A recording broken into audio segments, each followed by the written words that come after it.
Oke, mari Bapak Ibu, Saudara-saudari, sebelum kita memulai akan Bina Teologia sore hari ini, mari kita berdoa. Kami bersyukur dan berterima kasih kepadamu ya Tuhan, untuk kesempatan yang Kau anugerahkan bagi kami, untuk kami boleh berjumpa dalam ruang virtual pada sore hari ini. Berkenan Tuhan memimpin menyertai akan seluruh proses yang akan berlangsung dari petang hari ini ya Bapa. Kiranya semua boleh berjalan dengan baik. Juga bagi teman-teman, rekan-rekan yang masih akan bergabung, Tuhan juga berkati jaringan mereka, sehingga mereka pun juga dapat bergabung dengan kami pada sore hari ini. Kami serahkan semuanya ke dalam tangan-Mu ya Bapa, jadilah seturut kehendak-Mu untuk semua yang terlibat, bahkan pembawa materi, host dan co-host, kiranya semua ada dalam lindungan dan penyertaan-Mu. Amin. Amin. Terima kasih Bu Pendeta Jane Matimena. Sama-sama Ibu. Ya, kita akan mulai. Saya share screen dulu ya.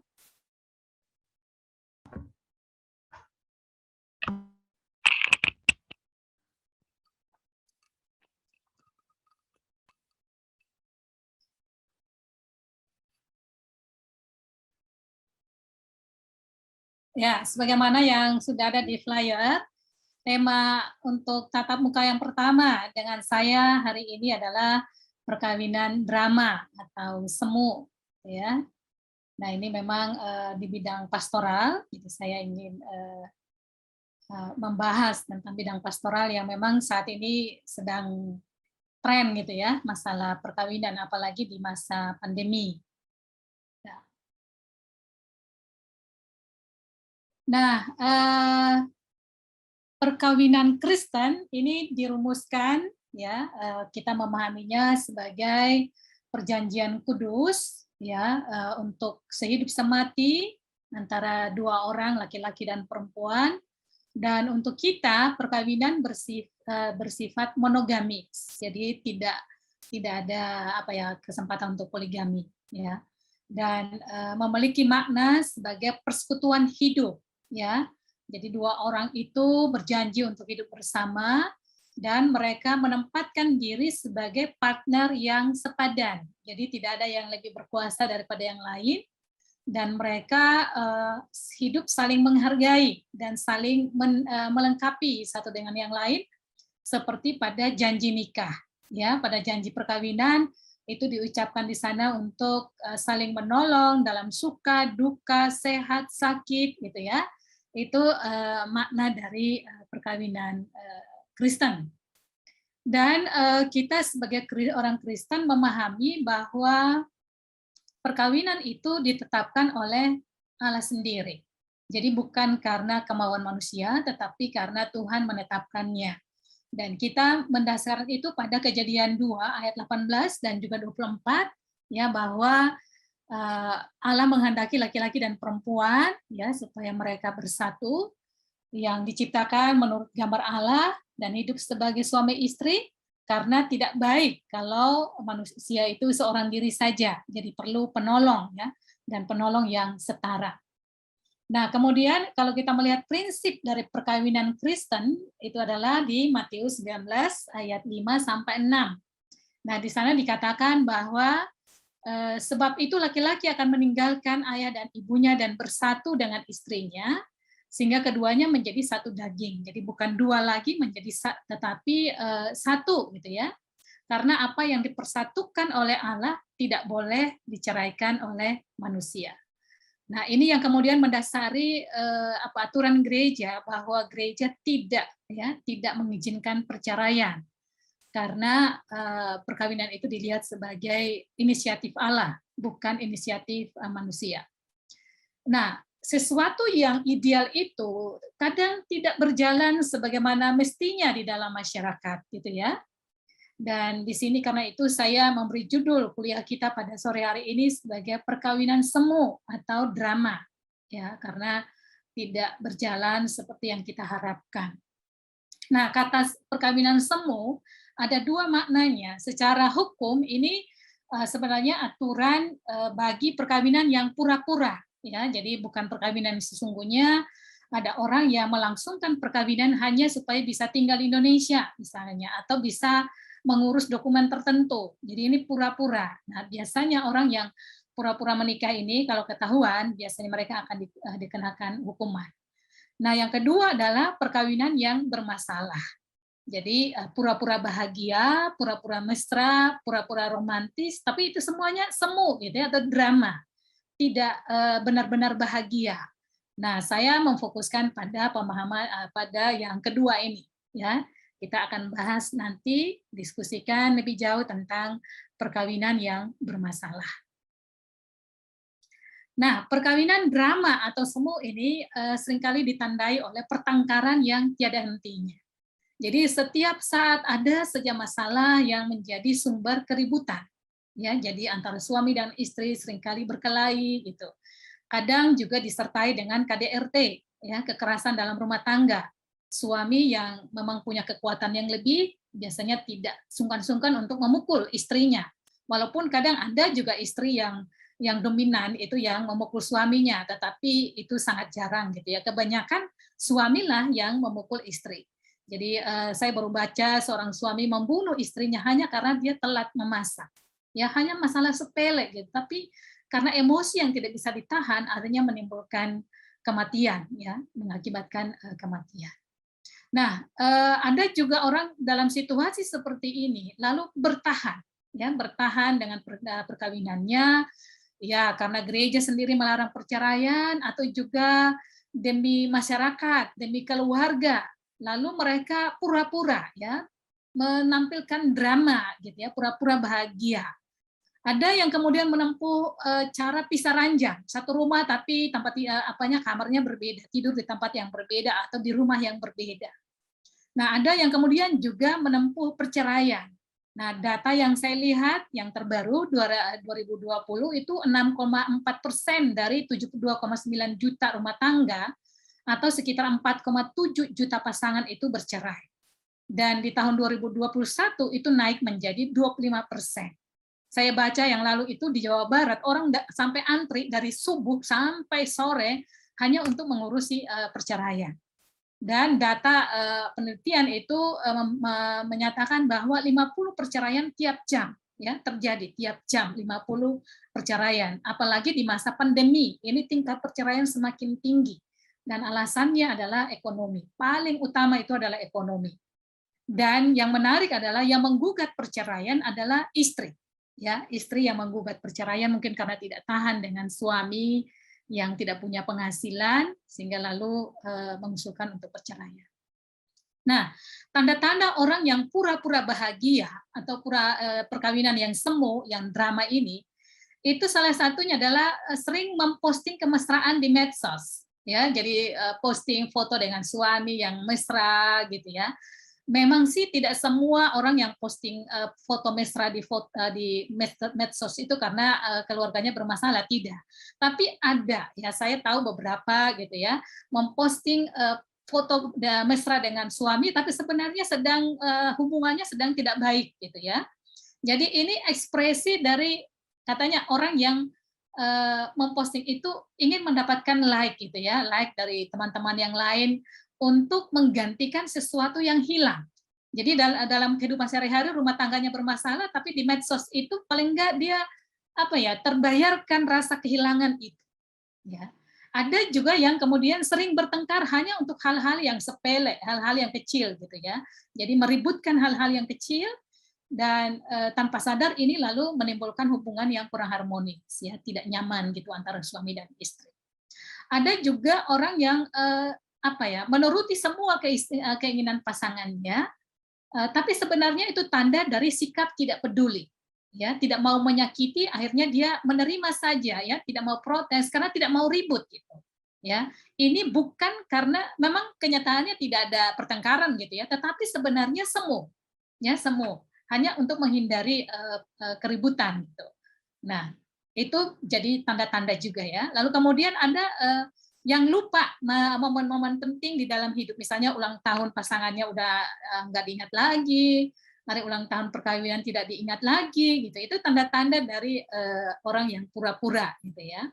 Kemudian selalu membandingkan dengan keluarga orang lain, ya. Oh, kok dia bahagia ya, saya tidak, gitu ya. Ini juga menjadi tanda-tanda kehidupan yang semu atau yang drama.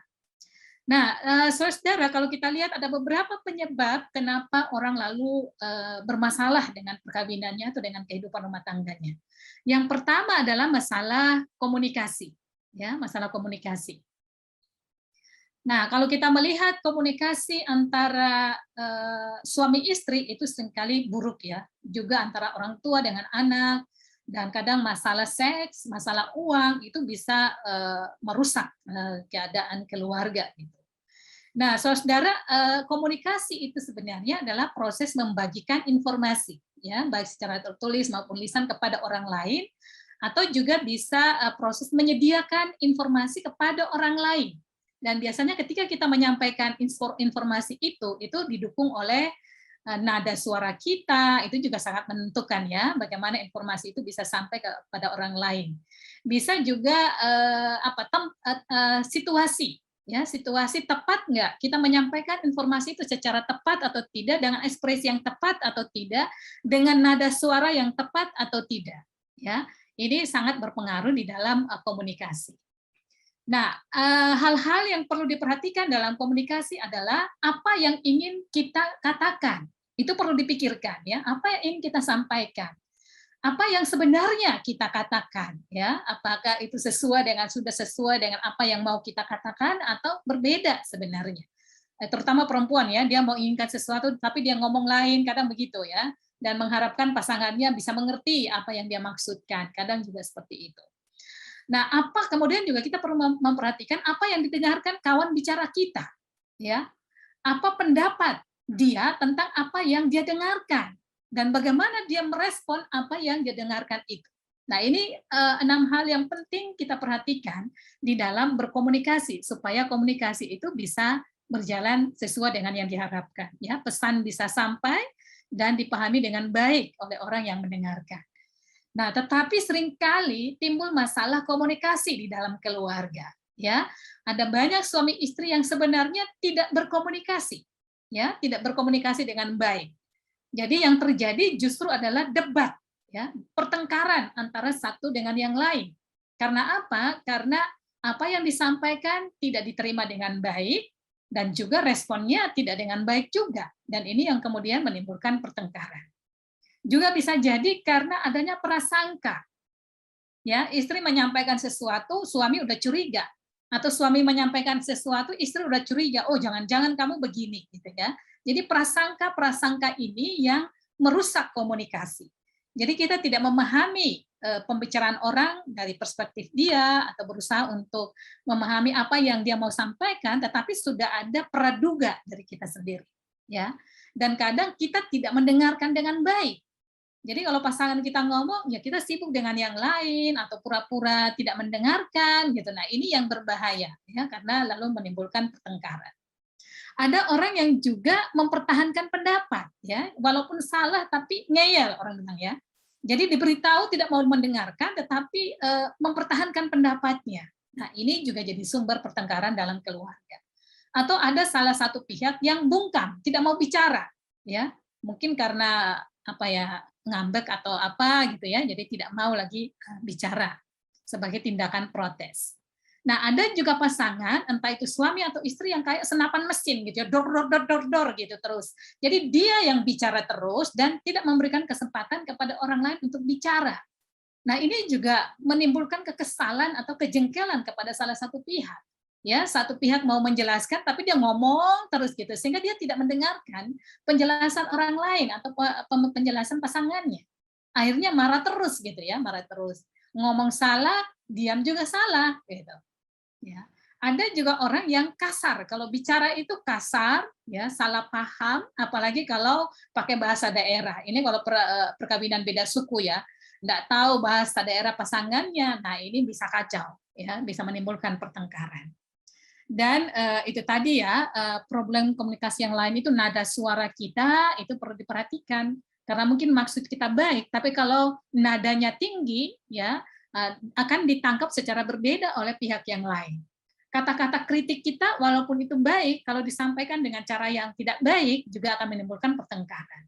Dan juga kurang pemahaman atau pengertian kepada pasangan kita. ya, karakter dia seperti apa, dia dari latar belakang keluarga seperti apa, dia dari budaya seperti apa, itu seringkali kurang diperhatikan di dalam berkomunikasi, ya, atau tidak kurang memahami gitu ya pasangan. Nah, Bapak Ibu Saudara, penyebab suami dan istri itu dalam hal komunikasi bisa terjadi karena ketidakmampuan berkomunikasi. Ya, ketidakmampuan mungkin ada cacat tubuh lah, atau karena memang tidak terbiasa di dalam keluarganya untuk berkomunikasi gitu. Sehingga komunikasinya buruk. Ya, jadi ada pasangan suami istri yang sebenarnya sangat bermasalah di masalah komunikasi. Jadi kalau ngomong itu misalnya perempuan cenderung nangis gitu ya, atau laki-laki marah-marah gitu. Jadi karena nggak bisa berkomunikasi dengan baik.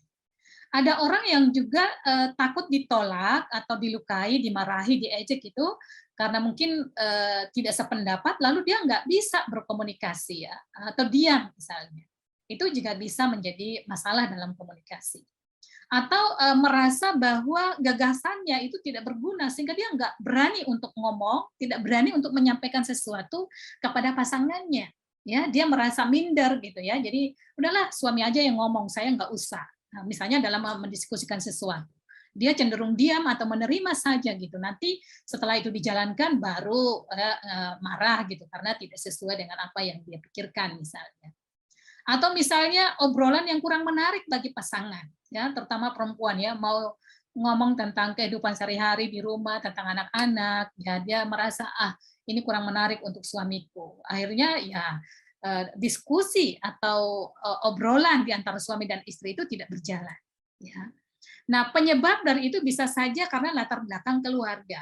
Ada orang yang berasal dari keluarga yang otoriter, misalnya tidak memberikan kesempatan kepada anak untuk bicara, hanya bapaknya saja yang bicara. Akhirnya anak ini tidak terbiasa untuk belajar berkomunikasi, dan ini jadi masalah di dalam keluarga. Gitu. Bisa jadi dia contoh bapaknya juga yang otoriter, gitu ya. Atau keadaan lingkungan di mana perempuan suka bicara atau orang mengatakan cerewet, laki-laki itu suka bertindak daripada bicara. Jadi perbedaan antara laki-laki dan perempuan. Nah, nanti tiba-tiba laki-laki karena dia nggak mampu bicara, tangan langsung melayang gitu ya, langsung memukul istrinya karena istrinya terlalu cerewet gitu, bisa jadi. Atau juga karena otak jenis kelamin itu berbeda. Orang mengatakan kalau laki-laki itu otak kirinya yang lebih berperan, jadi dia berpikir logis, rasional, sedangkan perempuan itu otak kanan, jadi emosional gitu ya, emosional. Jadi lebih mengedepankan perasaan. Bisa juga karena perbedaan temperamen, ya, lalu kemudian diturunkan kepada anak-anaknya, ya, jadi tidak bisa berubah, karakternya sudah begitu, temperamennya sudah begitu, tidak bisa diubah gitu. Nah, ini yang kadang menyulitkan dalam keluarga. Atau juga karena egois ya, tidak mau mengalah tadi itu, ya. Nah, ada 3 penyebab orang marah ya. Pertama bisa jadi karena dia merasa terancam secara fisik ya, dia takut, dia marah ya, lalu itu diluapkan kepada pasangannya.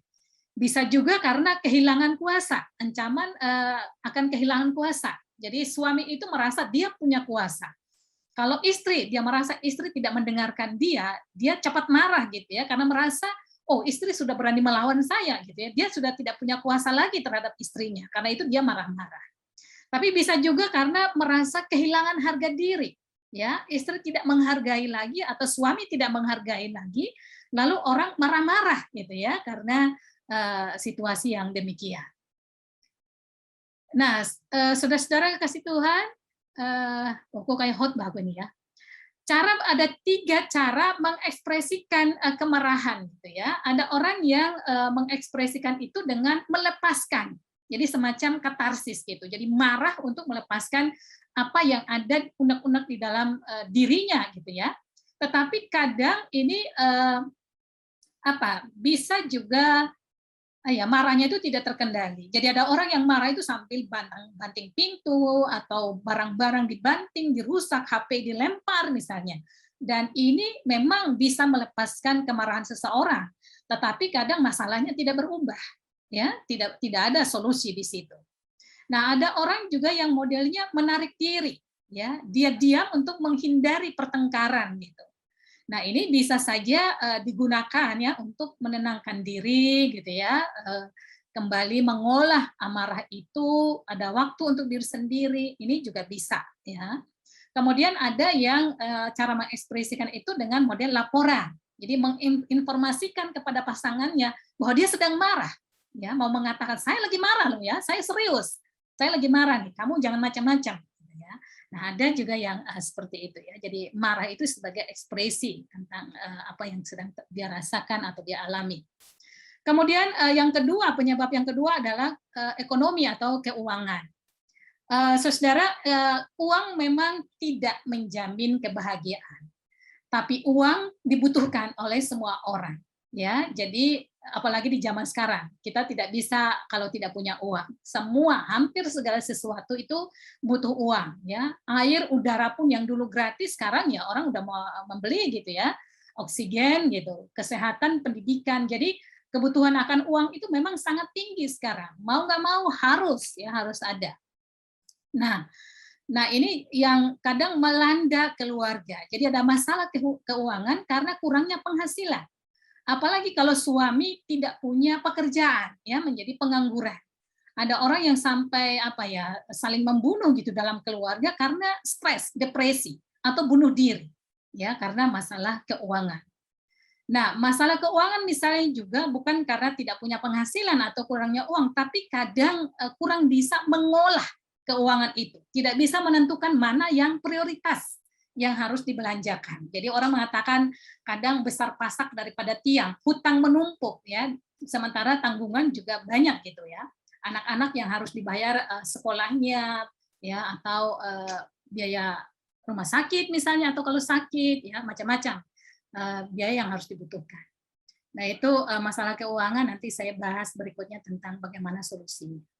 Yang ketiga adalah masalah seksualitas dan pelecehan seksual. Ya, ini kadang kita anggap remeh, ya, tetapi ini sangat berperan atau mempengaruhi kehidupan keluarga. Tapi kadang banyak di antara kita yang merasa tabu ya untuk bicara tentang seks ya, apalagi pendeta-pendeta di khotbah-khotbah, oh jangan sampai seks itu dibicarakan di atas mimbar. Ya. Jadi kita pura-pura menganggap tidak ada masalah seks, padahal ini sangat juga berpengaruh di dalam kehidupan suami istri. Nah, seringkali hubungan seks itu tidak seimbang ya antara laki-laki dengan perempuan atau antara suami dengan istri. Kadang yang menjadi prioritas di situ adalah suami, istri mau puas atau tidak peduli gitu ya. Jadi seolah-olah perempuan itu atau istri itu hanya memberi tak mengharapkan kembali gitu ya. Jadi yang diprioritaskan adalah suami. Kewajiban istri adalah menyenangkan suami. Hasil penelitian mengatakan bahwa 30 sampai 50% istri itu tidak mengalami apa yang disebut dengan orgasme. Ya, orgasme. Hanya laki-laki yang puas gitu. Perempuan yang nggak usah gitu ya. Mereka itu nggak penting gitu. Kadang juga ada harapan-harapan yang tidak realistis ya. Ada orang yang berpendapat bahwa oh saya kawin gitu ya, menikah. Sebab kalau menikah saya bisa mendapatkan hubungan seksual kapan saja dan di mana saja. Istri harus siap setiap saat gitu ya. Jadi ini harapan-harapan yang tidak realistis. Karena itu suami misalnya tidak bisa mendengar kata tidak dari istrinya ya. Jadi kalau kapan dia butuhkan harus dilayani gitu ya, wajib, sunnah, ini sunnah rasul katanya. Nah, kemudian juga pemahaman yang salah tentang seks ya, mitos-mitos tentang seks ya. Kadang orang menyalahgunakan seks untuk berdamai gitu ya dengan suami istri kalau berkelahi ya hubungan seks supaya damai kembali gitu, atau mengatakan bahwa istri tadi itu ya, istri hanya menunggu kapan suami meminta gitu dan dia tidak boleh meminta gitu ya, mau kepengen atau tidak ya ditahan-tahan saja gitu. Dan itu hanya prioritas untuk suami. Nah, ini mitos-mitos ditambah lagi ketidakpahaman suami istri tentang seksualitas perempuan dan seksualitas laki-laki. Sebenarnya berbeda ya antara laki-laki dan perempuan. Laki-laki itu lebih cepat ya untuk terangsang, sedangkan perempuan itu lambat gitu ya. Nah, ini kurang dipahami kadang sehingga itu bermasalah dalam relasi seksual antara suami dengan istri. Ya, ini tidak dipahami dan tidak dijelaskan juga ketika katekisasi pernikah. Nah, yang berikut adalah ketidakadilan gender. Ya, dalam ini seringkali menjadi masalah juga ya, pembagian kerja yang tidak seimbang antara suami dengan istri. Memang di dalam keluarga tradisional, suami menjadi pencari nafkah, istri di rumah tangga ya mengerjakan pekerjaan domestik. Tetapi sekarang sudah banyak perempuan yang bekerja di publik.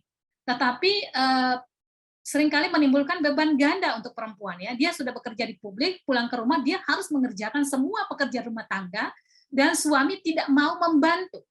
Nah, ini yang kemudian menyebabkan istri itu sangat capek, stres gitu ya, karena capek mengerjakan banyak pekerjaan seorang diri.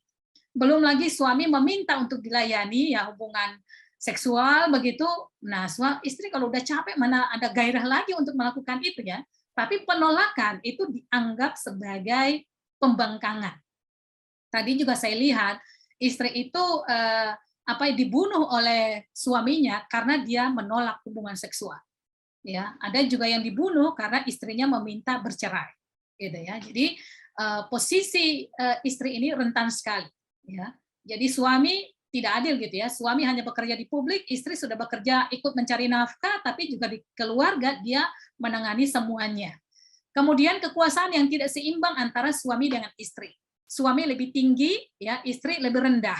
Dan biasanya kita ini bersifat hierarki gitu ya. Dan biasanya siapa yang punya kuasanya lebih banyak, dia haknya banyak tapi kewajibannya sedikit ya, sedangkan istri yang haknya kuasanya lebih sedikit, kewajibannya lebih banyak daripada haknya gitu. Dan ini yang seringkali jadi masalah dalam keluarga karena kekuasaan yang tidak seimbang.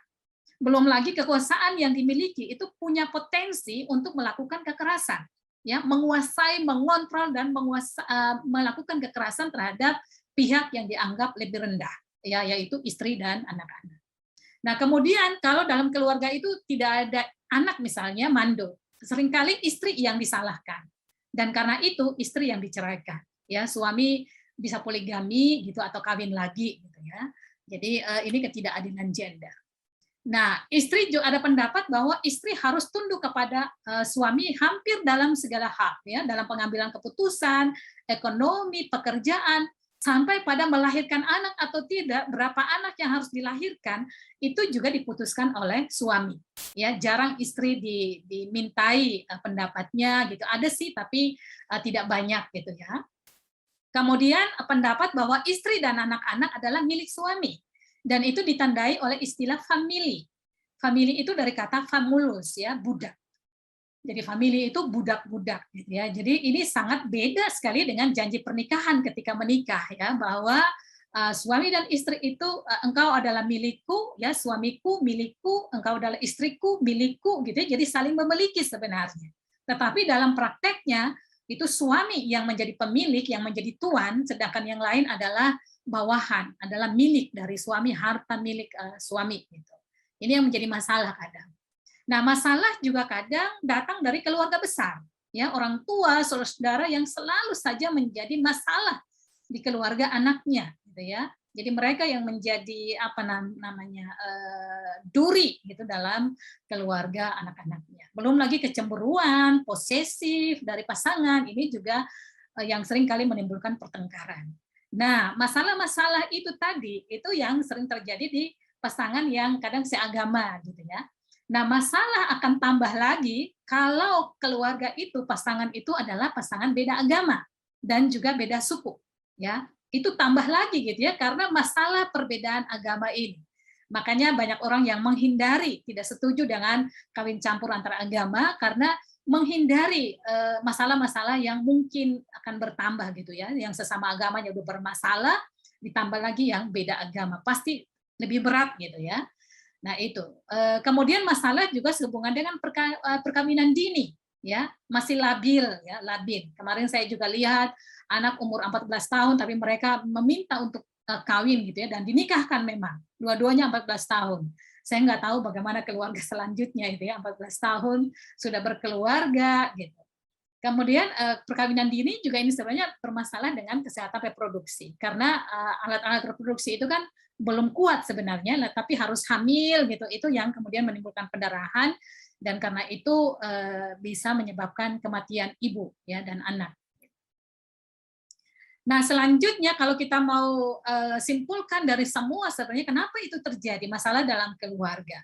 Nah, itu karena kurangnya saling pengertian di antara suami istri. Jadi saling menguasai. suami istri itu relasinya adalah bersaing kadang ya, saling menguasai, saling menindas, saling mengontrol gitu, saling menyakiti ya, kurang bisa mengerti antara pasangan yang satu dengan yang lain.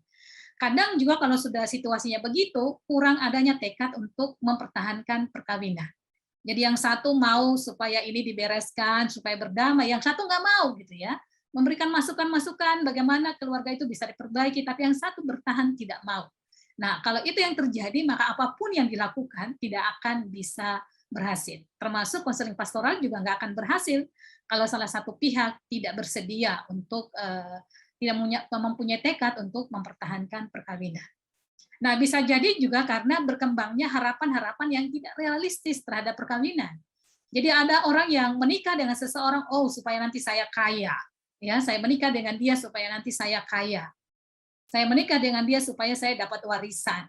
Saya menikah dengan dia supaya bisa memberikan keturunan kepada orang tua saya, gitu misalnya. Jadi harapan-harapan yang tidak realistis ini yang kadang juga mempengaruhi keharmonisan sebuah rumah tangga. Ya. Nah, saudara, hubungan suami istri dalam Kristus itu memahami perkawinan itu sebagai relasi, ya, relasi yang baik, ya, yang setara antara satu dengan yang lain. Dan ada dua sifat dari perkawinan, yaitu secara kelembagaan dan kemitraan. Jadi kalau kelembagaan itu, yaitu disahkan lembaga perkawinan itu di mana laki-laki sebagai kepala keluarga dan ibu sebagai ibu rumah tangga. Walaupun saya kurang setuju dengan istilah ini ya. Saya lebih suka kalau keluarga itu atau relasi suami istri itu sebagai relasi yang setara, jejaring gitu, bukan hierarki. Ya, ada yang di atas dan ada yang di bawah. Karena itu rentan untuk terjadi kekerasan dalam keluarga.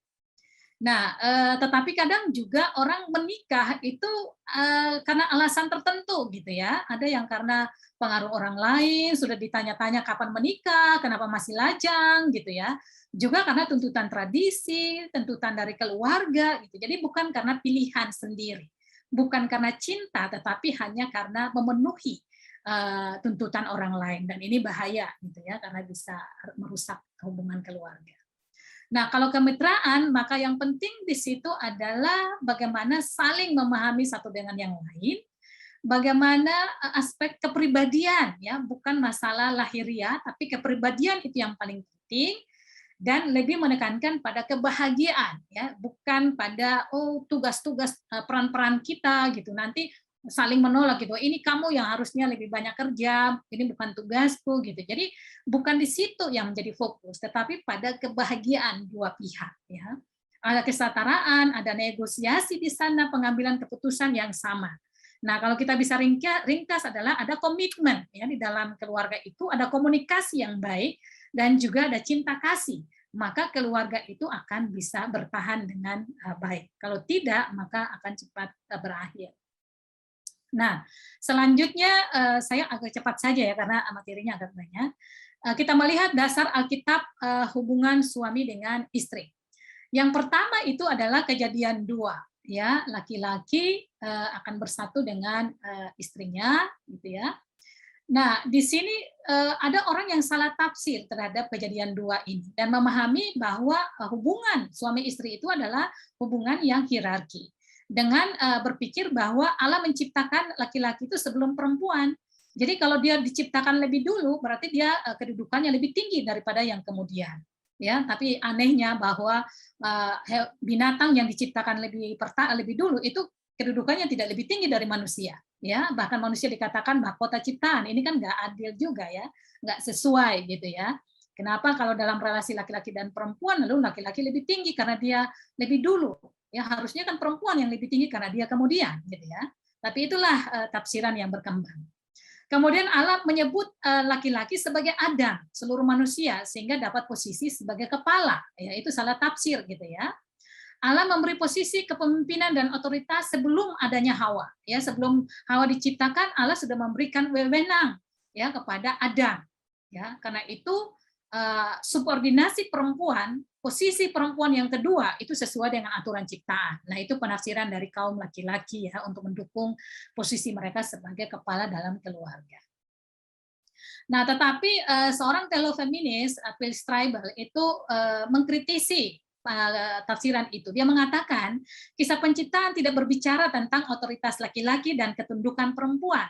Ya, juga ya kisah itu sebenarnya bukan dasar untuk perkawinan. Ya, itu jangan dipakai teks itu untuk menunjukkan oh ini teks perkawinan. Ya, bukan itu. Itu kan tentang penciptaan, bukan tentang perkawinan.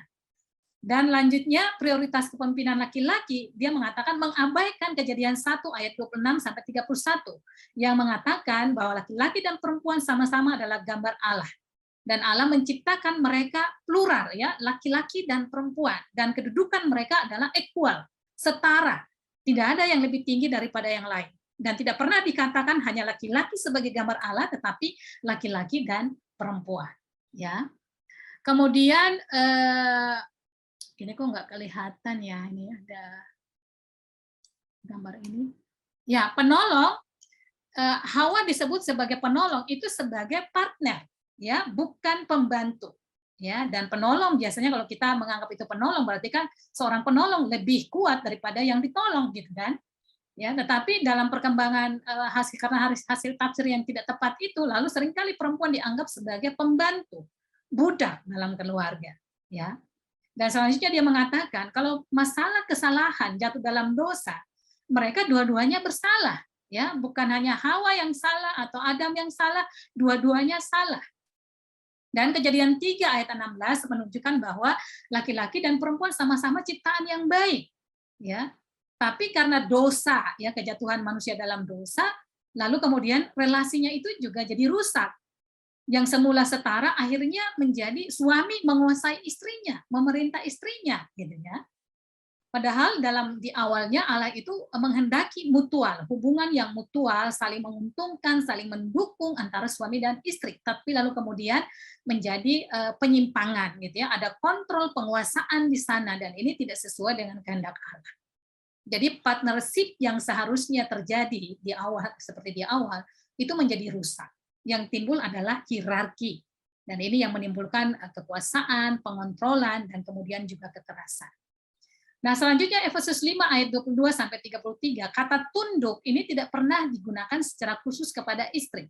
Jadi tunduk itu berlaku untuk semua siapa saja, tidak pandang usia, gender, itu dimintakan untuk bersikap tunduk. Taat juga tidak dikenakan kepada istri, tapi kepada anak dan hamba. Nah, kata tunduk yang digunakan di dalam Efesus 5 ini itu tunduk kepada suami, tapi tidak dalam pengertian suami sebagai tuan atau penguasa, apalagi sama dengan Kristus, tidak. Tetapi dalam rangka menghormati, ya, menghargai suami, itu tunduk artinya, ya. Dan istilah kepala bukan berarti bahwa suami itu menjadi pemimpin atau pemerintah, tetapi lebih menunjuk pada sumber atau asal, ya, sebagaimana Kristus adalah kepala bagi setiap laki-laki, ya, dengan kata lain sumber eksistensi dari setiap laki-laki. Demikian juga laki-laki sumber eksistensi bagi perempuan. Tetapi juga harus dilihat karena perempuan itu berasal dari laki-laki, tapi juga harus dilihat bahwa mereka saling bergantung, ya, karena dalam kenyataan laki-laki itu datang atau dilahirkan oleh perempuan. Jadi hubungannya setara, ya. Jadi suami itu sebagai kepala, dia memelihara, menghargai, mencintai istrinya, tubuhnya, seperti Kristus mengasihi umat manusia, ya, mengasihi tubuh Kristus dan juga gerejanya, gitu. Ya, jadi harus dilihat itu, ya, sebagaimana Kristus mengasihi umatnya. Jadi kalau dikatakan hai suami kasihilah istrimu, ya seperti kasih Kristus, ya, yang mau berkorban untuk istrinya, mengasihi istrinya sampai dia berkorban, memberikan nyawanya untuk istrinya. Jadi Efesus 5 ini setara, ya, perintah kepada istri dan kepada suami. Jadi tidak menunjuk bahwa suami lebih tinggi daripada istri. 1 Korintus 7 ini keluarga menjalankan prinsip mutual atau equal antara suami dengan istri. Istri tidak memerintah atas tubuhnya sendiri, tetapi suami yang memerintah tubuh istri. Begitupun sebaliknya, tubuh suami dia tidak perintah sendiri, istrinya yang memerintah tubuh suaminya, gitu. Jadi setara antara suami dengan istri. Juga ayat 5 di situ dikatakan ada tujuan spiritual yang equal ya. Jadi mereka berdoa. Jadi keluarga itu dibentuk untuk bisa saling berdoa ya, satu dengan yang lain. Juga ada kuasa yang sama ya, istri menjaga kekudusan suami, suami menjaga kekudusan istri. Juga ada mutualitas perkawinan, saling memperhatikan, istri memperhatikan suami, suami memperhatikan istri. Nah, selanjutnya waktu saya masih ada Pak Dinka?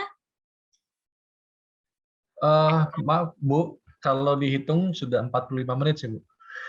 Oh, oke, saya cepat aja Sudah. ya ini ya. Iya Bu, baik. Baik. Nah, kemudian bantuan konselor untuk krisis perkawinan. Jadi dalam pendampingan pastoral kita harus membantu untuk membuka jalur komunikasi yang tertutup antara suami dengan istri. Dan kita juga berusaha untuk bagaimana mencegah supaya mereka tidak saling menyerang atau saling menendang, ya, tetapi punya berusaha untuk mereka bisa saling mengampuni dan menerima satu dengan yang lain, juga berusaha untuk menolong mereka melihat apa yang menjadi kekuatan dan potensi. Jadi kita tidak fokus pada apa yang menjadi kelemahan, kesalahan salah satu pihak, tetapi fokuslah pada apa yang menjadi kekuatan dan potensi mereka untuk memperbaharui keluarga atau relasi di antara mereka. Ya, kalau ada perilaku yang kurang baik itu bisa dikurangi atau dihilangkan, tetapi yang dikuatkan adalah hal-hal yang positif. Nah, rencana perubahan, langkah-langkah untuk aksi pastoral itu juga perlu mempertimbangkan kemampuan dari kedua pihak untuk melakukannya. Nah, itu mungkin perlu dilakukan tahap-tahap, ada yang jangka pendek, jangka panjang. Kemudian pengharapan yang kurang realistis itu harus diubah gitu ya. Dan juga melihat apa yang menjadi gambaran peran yang bertentangan supaya itu dihilangkan, dan juga kembali meninjau perjanjian perkawinan yang tidak realistis ya atau tidak adil begitu. Kemudian dalam hal keuangan, prioritas kebutuhan itu harus dilakukan, anggaran belanja harus direncanakan bersama-sama. Kita membeli sesuatu harus bisa dibedakan mana yang kebutuhan, mana yang hanya keinginan gitu ya. Melihat mana yang prioritas, perlu juga harus ada tabungan, ya, tidak berhutang, tidak boleh ada kartu kredit karena akan membujuk kita untuk belanja lebih banyak, ya, itu harus dibicarakan bersama-sama. Kemudian yang selanjutnya tentang seks, bebaskan sikap terhadap seks gitu yang kurang baik. Jadi kalau kita selama ini mempusatkan diri pada bagaimana supaya orang kepuasan secara seksual ya ke alat kelaminnya, pindahkanlah itu kepada pikiran yang terbuka ya, bahwa pikiran yang baik itu akan meningkatkan hubungan yang sehat juga gitu ya. Dan pelihara hubungan yang baik, jaga komunikasi yang baik, karena komunikasi yang baik itu juga akan berpengaruh pada relasi hubungan seksual yang baik pula. Jadi kalau komunikasinya buruk, ya hubungan seksual juga akan buruk. Dan hal yang paling penting juga adalah pada konseling pranikah. Ada banyak gereja yang tidak memperhatikan hubungan konseling pranikah ya. Ada yang hanya melakukan sekali atau karena besok mau menikah hari ini percakapannya, atau hanya 3 kali atau 3 bulan. Padahal ini menyangkut seumur hidup.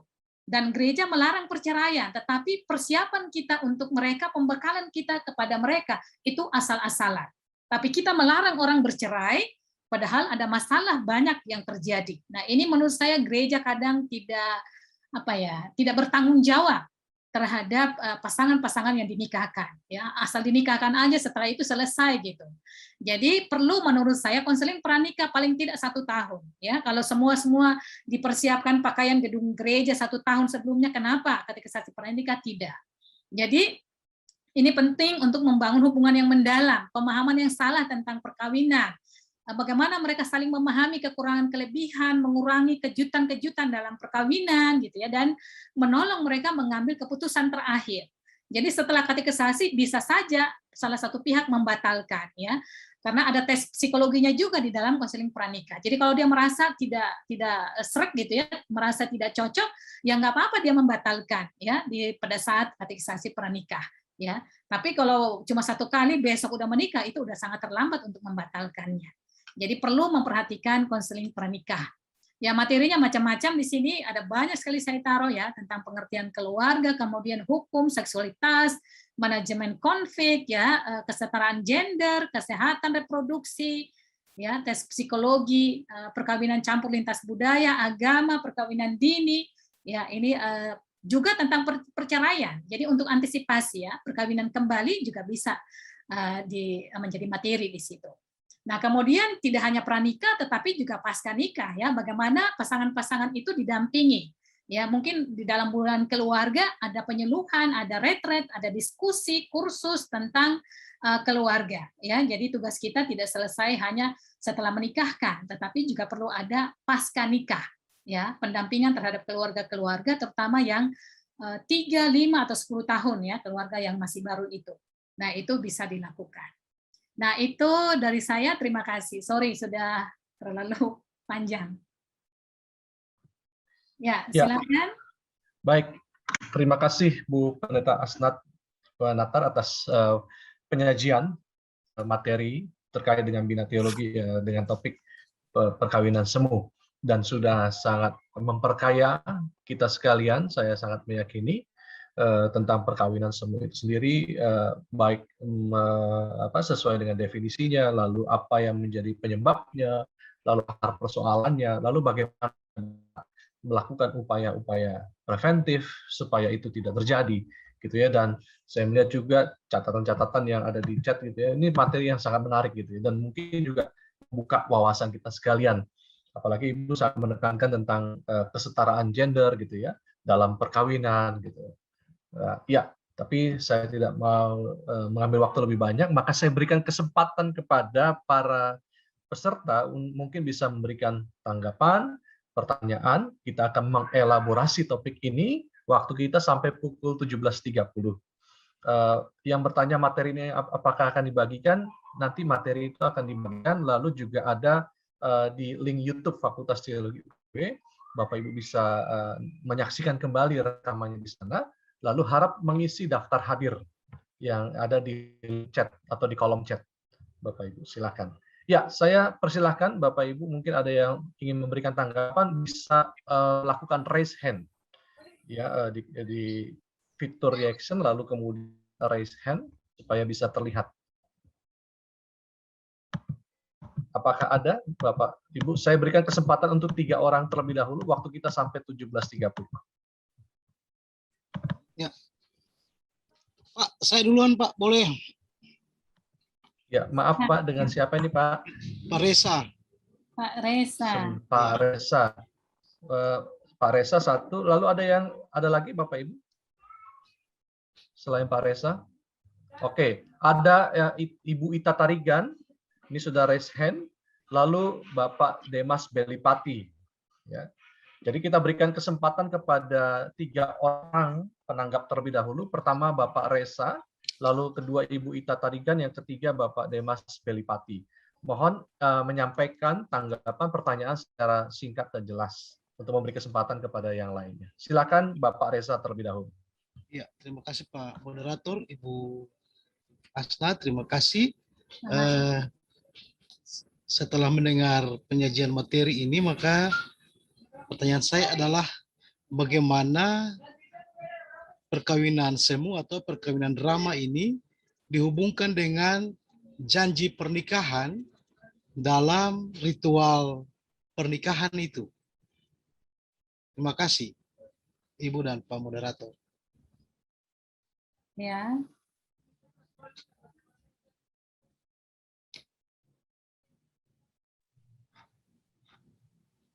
Ya, yang berikutnya siapa? Selamat sore Ibu Asnat, saya Ita Tarigan. Ya, silakan Ibu. Saya bergabung di sini sebagai awam.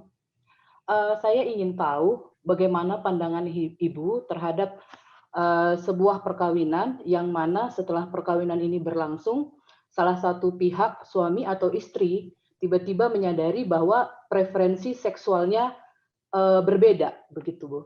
Terima kasih, itu aja.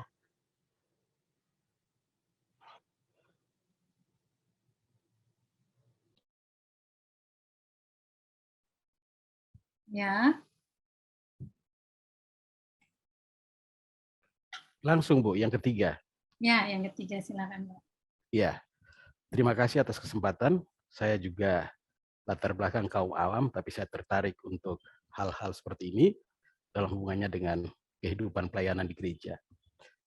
Saya banyak hal yang sudah disampaikan tadi, tapi saya kok tertarik pada pernyataan Ibu di awal tentang perkawinan ditetapkan oleh Allah sendiri.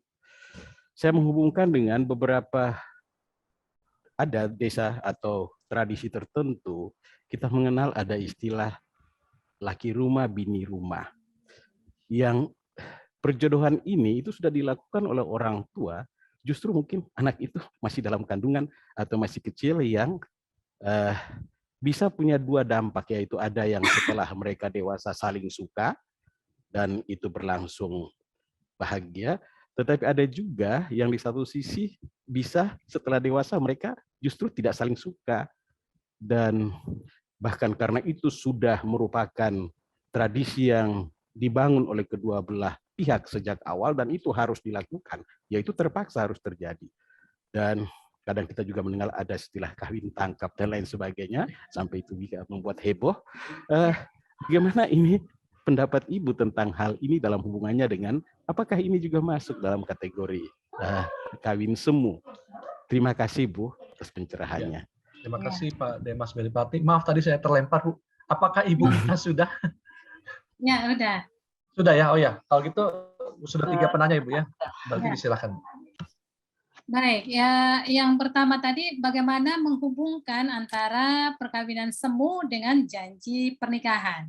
Nah, tadi saya sudah jelaskan bahwa yang ideal itu kan seperti ini ya, bahwa perkawinan itu ditentukan oleh Allah, ditetapkan oleh Allah gitu ya.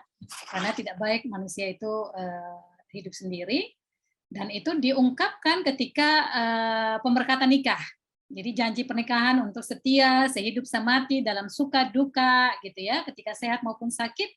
Tapi realitasnya tidak begitu. Ya, faktanya tidak begitu karena berbagai masalah yang saya sudah jelaskan tadi. Itu bisa jadi karena egonya manusia ya. Karena masalah komunikasi tadi ya, ketidakpahaman. Ya bisa jadi karena gereja juga tidak menolong pasangan ini untuk saling memahami satu dengan yang lain. Jadi mereka masuk menikah itu ya udah gitu ya, langsung dinikahkan tanpa persiapan apa-apa. Apalagi kalau gereja itu menikahkan kalau sudah terlanjur hamil. Ya hamil. Jadi menikah itu untuk menutupi malu. Padahal sudah malu kan? Sudah malu, apalagi yang mau ditutupi. Tapi gereja mau saja melakukan demi memenuhi keinginan keluarga. Sebab kalau tidak dinikahkan, keluarga ngancam akan pindah gereja misalnya, atau tidak mau ke gereja lagi gitu kan. Jadi serba salah.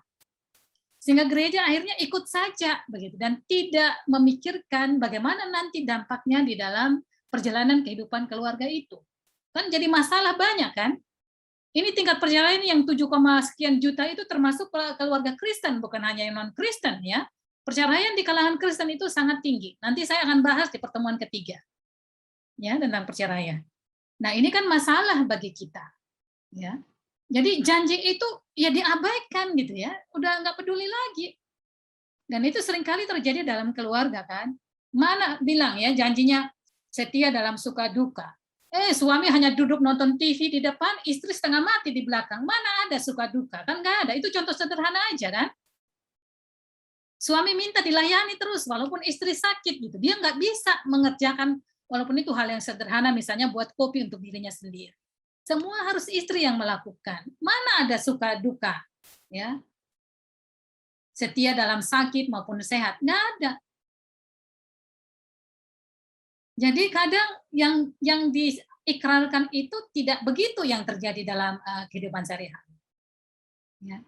Dan itu memprihatinkan menurut saya. Itu ya Pak Reza. Nah, tugas kita ini sekarang bagaimana supaya keluarga itu betul-betul yang sesungguhnya gitu ya, bukan yang main drama, bukan yang semu. Kemudian dari Ibu Ita, bagaimana kalau setelah menikah itu ketahuan bahwa salah satunya orientasi seksualnya berbeda gitu ya. Nah, ini tadi kembali kita salah lagi gereja. Sebab kalau kita melakukan katekisasi pranikah itu termasuk dengan tes psikologi.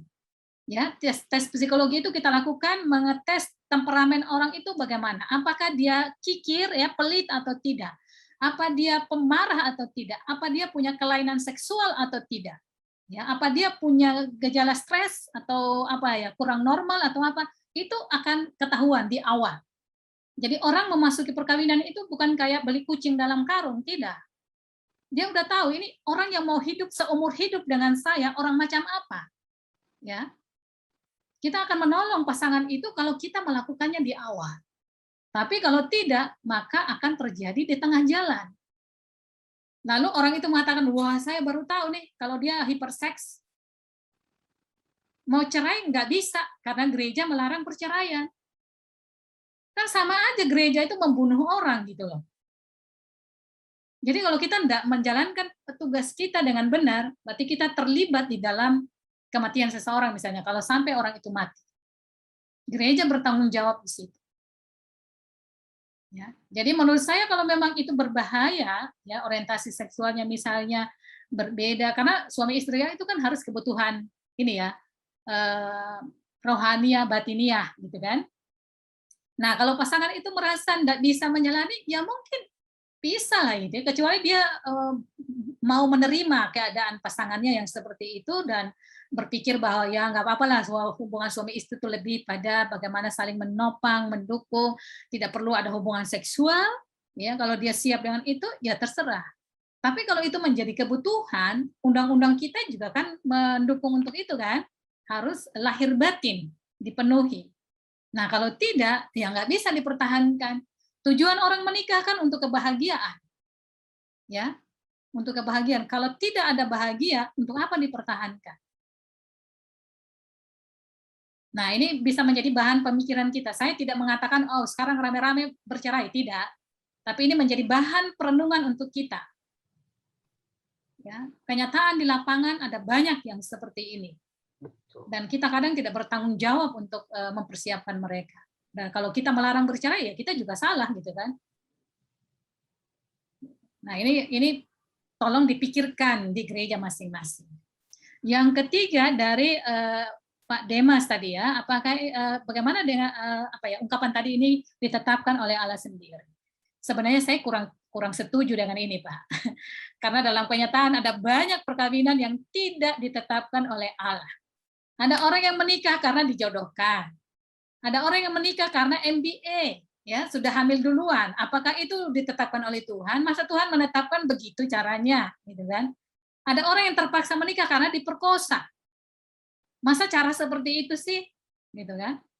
Nah ini juga menjadi dasar bagi saya kalau saya bicara tentang perceraian, ya, karena tidak semua ditetapkan oleh Tuhan, maka berarti ada perkawinan yang juga bisa berakhir. Mungkin itu dorongan iblis kali gitu kan, sehingga mereka bersatu, bukan ditetapkan oleh Tuhan. Begitu. Nah itu dari saya Pak. Jadi kalau dijodohkan dari dalam kandungan itu juga ada sih di Sumba yang kayak begitu ya, paksaan itu, pemaksaan. Mungkin kalau zaman dulu yang memang masih menekankan prokreasi ya, tujuan orang kawin itu untuk prokreasi supaya dapat keturunan. Sekarang ini tidak lagi. Orang kawin itu bukan terutama untuk prokreasi, tapi rekreasi karena cinta. Ya, anak itu bonus kalau ada, gitu ya. Kalau tidak ada ya mereka tetap bersatu, gitu. Tetap hidup bahagia berdua. Gitu. Nah, kita konteksnya berubah, tapi cara berpikir kita masih sangat tradisional, masih lama. Gitu. Ini yang susah. Gitu ya. Baik. Termin berikutnya Pak Dinka. Ya, baik. Terima kasih Bu Asnat atas tanggapannya.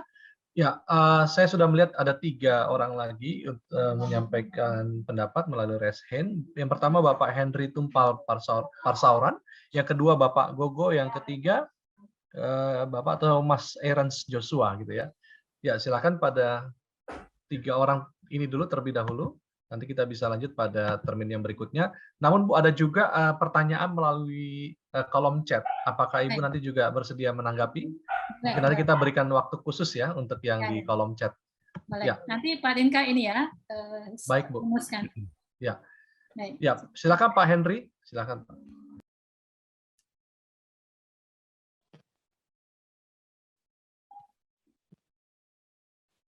Mohon maaf Pak, suaranya Pak Henry belum kedengaran. Tidak kedengaran Pak. Hah? Suara nggak kedengaran. Mungkin masalah di apa ya? Atau nggak usah pakai headset Pak? Jangan pakai headset Pak. Iya coba. Lepas headsetnya, Pak. Unmute mungkin. Halo?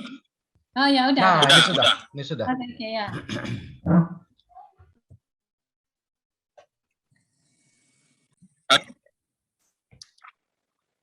Sudah ya?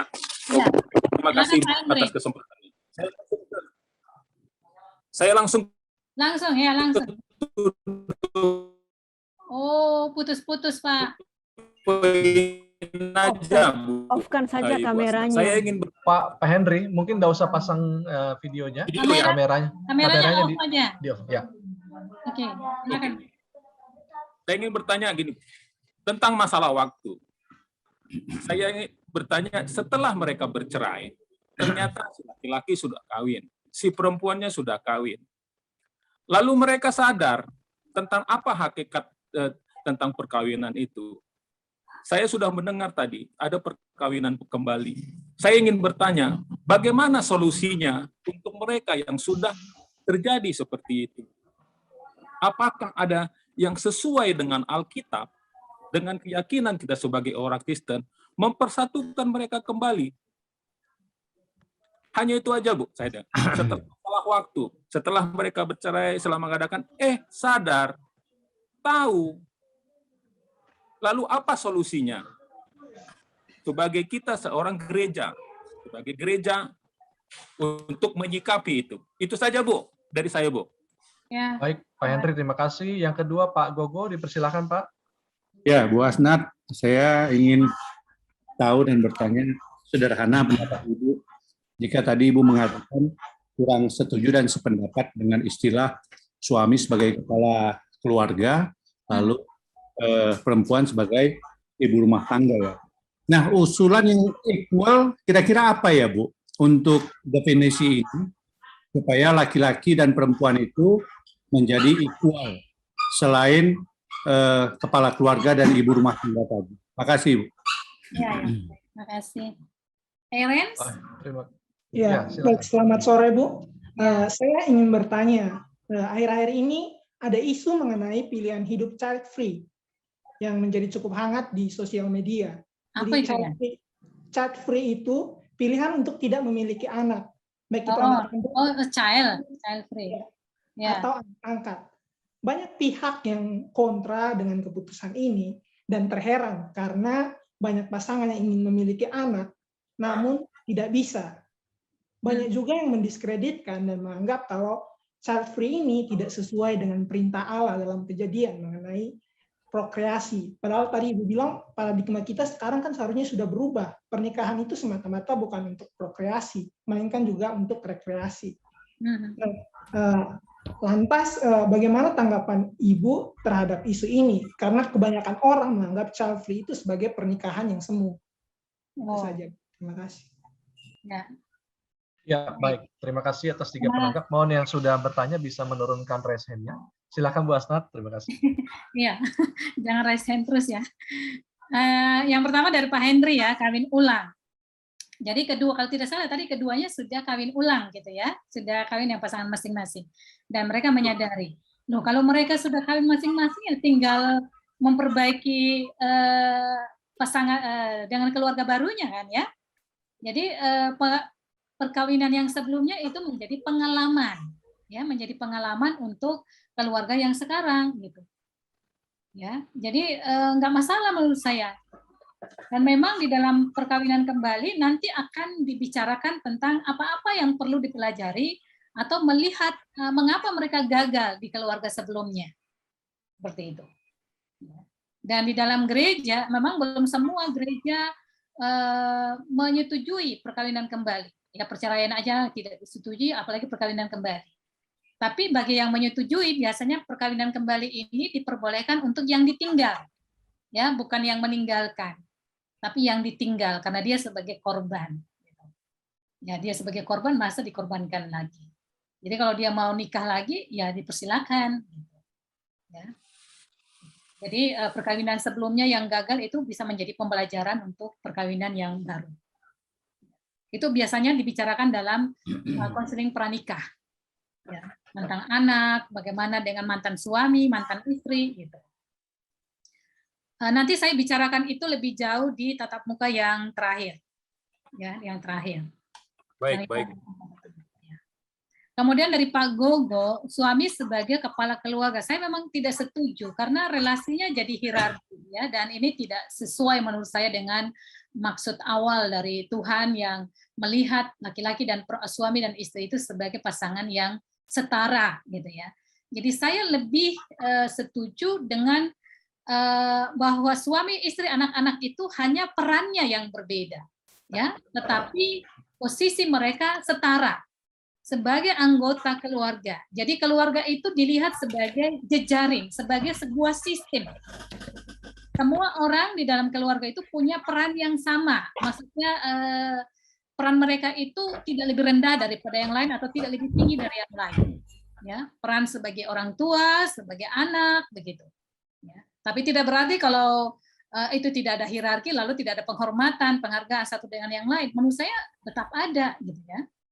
Jadi kepala keluarga ini punya potensi, karena kalau disebut kepala berarti dia lebih berkuasa daripada yang lain. Dan itu memang yang terjadi dalam masyarakat sehari-hari. Ya, suami merasa paling berkuasa, lalu dia menekan atau mengontrol, menindas istri dan anak-anaknya. Nah, ini menurut saya sih kurang sesuai dengan maksud Allah membentuk hubungan perkawinan. Gitu. Dan kalau sebut kepala keluarga, menurut saya bukan hanya laki-laki, bukan hanya suami gitu. Istri juga bisa menjadi kepala keluarga. Tapi undang-undang kita kan hanya menyebutkan suami sebagai kepala keluarga. Faktanya ada banyak perempuan yang menjadi kepala keluarga. Entah itu karena sudah bercerai atau janda gitu, atau juga dia yang sebenarnya punya peran paling penting di dalam keluarga dalam mencari nafkah. Jadi itu harus dirumuskan kembali siapa yang menjadi kepala keluarga kalau memang istilah itu mau digunakan. Jadi tidak hanya sebatas pada suami, tetapi juga kepada istri. Tapi kalau saya sendiri sih lebih setuju ya yang modelnya jejaring, setara gitu, tidak hierarki. Kemudian yang child free, ya ini memang sudah berkembang banyak, terutama di luar negeri ini sudah banyak. Jadi mereka karena kesibukan mereka nggak suka, tidak mau diganggu dengan anak-anak. Ya, memberikan waktu untuk anak gitu. Bagi kita ya anak itu adalah anugerah ya, sumber rezeki dan lain sebagainya. Bagi mereka itu pengganggu, hambatan bagi mereka untuk berkarir. Jadi mereka punya perjanjian untuk tidak punya anak. Karena yang penting adalah mereka berdua. Mereka saling mencintai dan mereka berkomitmen untuk hidup bersama, saling mendukung gitu. Nah, menurut saya itu kan hak setiap orang dan kita perlu menghargainya. Ya, tapi memang kita harus memperhatikan budaya ya. Kalau Barat itu kan lebih individual. Kalau kita kan komunal, kita nggak bisa mengatakan ya saya gitu kan. Jadi kita juga harus mempertimbangkan budaya. Bagi kita orang Indonesia atau Timur, pernikahan itu bukan hanya urusan suami istri, tapi urusan dua keluarga besar, bahkan dua marga besar gitu ya. Itu jadi agak susah gitu ya kalau kita mengatakan tidak mau punya anak. Ya, mungkin ada sekarang yang sudah punya prinsip begitu, tapi 1-2 ya belum terlalu banyak sih, karena masih kuatnya budaya di tempat kita. Gitu. Tapi menurut saya kalau suami istri itu tidak punya anak, menurut saya sih ya harusnya dimengerti gitu ya, jangan dipaksa atau apalagi disuruh bercerai gitu karena tidak punya anak. Kan bisa angkat anak dari keluarga gitu ya. Itu. Nah itu jawaban dari saya untuk 3 pertanyaan yang kedua. Ya, baik. Terima kasih, Bu Asnat. Wah, ini rasa-rasanya suasananya semakin menghangat, Bu. Banyak orang tertarik untuk menanggapi karena persoalan keluarga mungkin ya di satu sisi banyak orang yang merasa ya sudah tahu, sudah mengalami, sudah banyak orang juga cerita dan lain sebagainya, tapi di sisi yang lain masih ada ruang-ruang tersembunyi yang kayaknya perlu digali, dieksplorasi lebih dalam lagi. Ya, sebelum kita masuk dalam sesi yang berikutnya, Ibu mohon maaf bisa PowerPoint-nya ditutup dulu, Bu. Oh, ditutup aja ya. Ya, sudah ada 2 orang yang raise hand, Ibu Nugraheni dan saya Pak stop Teguh. share aja atau gimana? Ya, stop dulu Bu, nanti kalau mungkin ada yang diperlukan bisa Ibu tampilkan lagi. Ya, ya Ibu wajahnya lebih jelas kelihatan. Saya mau meringkaskan dulu untuk yang di kolom chat ya Bu ya. Di kolom chat ini ada beberapa pertanyaan, misalnya apa tanggapan Ibu soal perkawinan kontrak? Ini dari Mas atau Bapak Gorbi kali ya, perkawinan kontrak. Lalu Bapak Hadi Wibowo, perlukah katekisasi pra perkawinan itu 1 tahun sebelum perkawinan itu dilangsungkan? Nah, ini terkait juga dengan Ibu Septi Lamba yang miris terhadap persiapan perkawinan yang sifatnya minim. Nah, ini mungkin terkait pertanyaannya juga dengan Pak Hadi Wibowo, perlukah katekisasi itu 1 tahun sebelumnya? Ya, karena Ibu Septi menanyakan bagaimana sikap Ibu soal persiapan perkawinan yang minim itu. Lalu Ibu Esther Stianingrum ya, atau Stianingsi, apa sikap gereja terhadap perkawinan semu? Itu pertanyaannya. Jadi sikap terhadap perkawinan semu itu apa? Lalu ada saudara atau Bapak Ronaldi yang menanyakan, apa sih Bu pemahaman Kristen tentang jodoh? Pemahaman Kristiani tentang jodoh? Ya.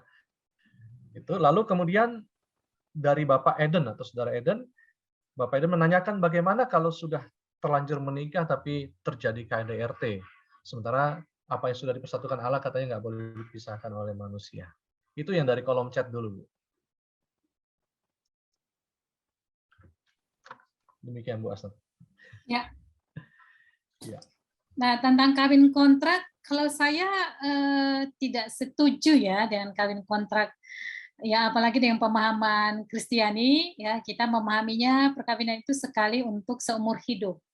Nah, kalau kontrak kan cuma 3 tahun, 5 tahun gitu. Jadi saya tidak setuju dengan kawin kontrak. Mungkin itu kategori kawin semu itu tadi secara undang-undang ya. Kontrak 5 tahun hanya ketika dia bekerja di Indonesia, begitu dia pulang selesai gitu. Nah, itu nggak bisa. Ya, jadi tidak bisa diterima kawin kontrak. Kemudian katekisasi pranikah selama 1 tahun. Menurut saya ini sangat penting ya, seperti yang saya katakan tadi, itu kan untuk seumur hidup.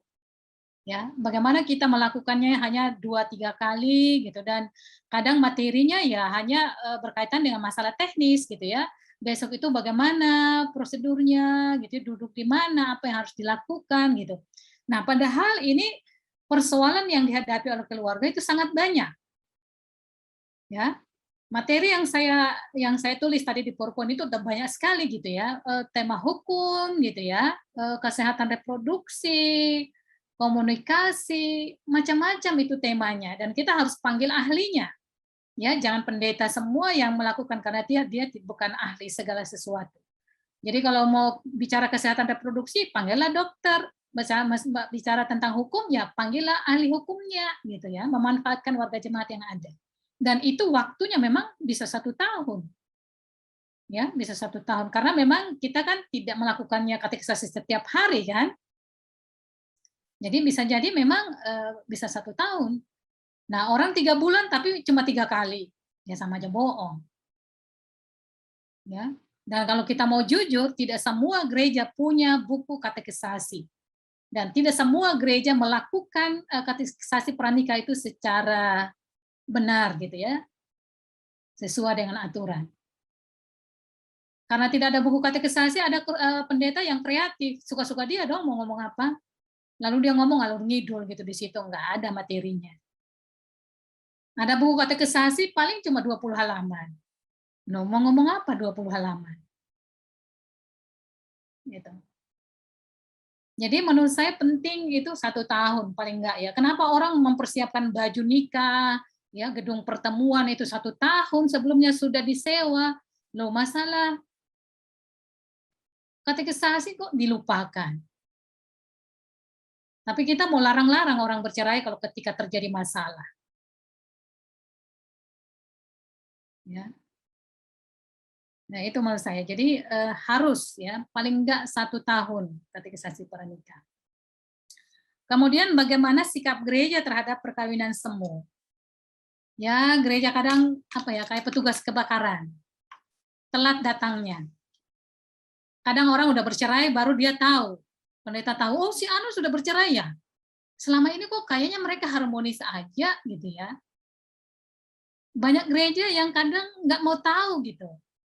Apalagi kalau kurang perkunjungan ya, pendeta mimbar. Di mimbar aja terus, nggak pernah berkunjung ke rumah jemaat, dia nggak tahu persoalan keluarga-keluarga. Hanya ketemu warga jemaatnya ketika salaman misalnya di gereja, apalagi sekarang masa pandemi, oh udah habis lah ini. Nggak ada lagi perhatian kepada warga jemaat. Bisa jadi ya. Ada sih yang punya perhatian tapi mungkin nggak banyak gitu. Jadi kita terlambat untuk tahu masalah warga jemaat kita. Kita tahunya ketika sudah parah.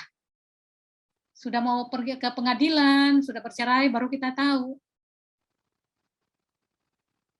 Ya, tidak semua gereja sih. Ada yang menolong gerejanya, pendeta yang begitu care dengan warga jemaatnya, ya, melakukan pendampingan pastoral, tapi tidak banyak. Tidak banyak. Nah, mungkin ini perlu perhatian kita sekarang ini ya, karena ternyata banyak sekali keluarga-keluarga yang bermasalah, terutama masalah ekonomi, kekerasan, itu sangat tinggi sekarang ini. Ya. Ya, mungkin juga kita selama ini terlalu menekankan pada khotbah ya. Khotbah yang paling penting dari semuanya, dari tugas pendeta. Pendampingan pastoral itu ya urusan kemudian lah itu, nggak penting itu ya. Itu hanya untuk pendeta-pendeta yang kurang jago khotbah. Kalau yang jago khotbah ya urusannya khotbah doang gitu. Nah ini. Kemudian pemahaman Kristiani tentang jodoh. Ya, kalau saya sih memahaminya jodoh itu ya pasti yang sesuai dengan yang dikehendaki oleh Tuhan. Ya. Pasangan yang memperhatikan bagaimana relasi antara suami istri yang baik, bagaimana saling mendukung, melengkapi satu dengan yang lain, itu jodoh. Tapi kalau sejak pacaran dia udah main pukul, ya, memukul, mengontrol, itu bukan jodoh. Itu sudah tanda-tanda bahwa itu bukan jodoh. Kalau itu dijodohkan oleh orang tua, itu bukan jodoh dari Tuhan. Gitu. Jadi masa pacaran itu kan masa saling mengenal. Ya. Kriteria keluarga yang baik kan sudah jelas kan ya. Saling memahami, saling mencintai, memperhatikan, mendukung. Kalau itu kita temukan dalam pacaran kita, itulah jodoh. Kemudian menikah tapi terjadi KDRT. Nah ini, kalau saya bicara tentang perceraian, kalau masalah ekonomi ya mungkin masih bisa diatasi gitu ya. Tapi kalau masalah kekerasan, apalagi kalau itu mengancam nyawa seseorang, saya tidak bisa melarang kalau orang itu mengatakan, saya udah nggak kuat, Bu. Saya mau pisah. Karena dia yang menghadapi itu, dia yang mengalaminya, dan saya tahu bahwa nyawanya terancam. Lalu saya mengatakan, oh firman Tuhan melarang perceraian. Apa yang dipersatukan oleh Tuhan tidak boleh diceraikan oleh manusia. Nah ini udah babak belur ini. Ya, ditendang, dipukul. Apakah kita akan menunggu sampai dia mati, baru kita mengatakan, oh sekarang kalian bercerai. Diceraikan oleh maut. Jadi, ya itu. KDRT ini sudah sering kali terjadi dan ini menjadi tugas kita, gereja-gereja, untuk menolong keluarga-keluarga yang demikian. Melakukan pendampingan pastoral.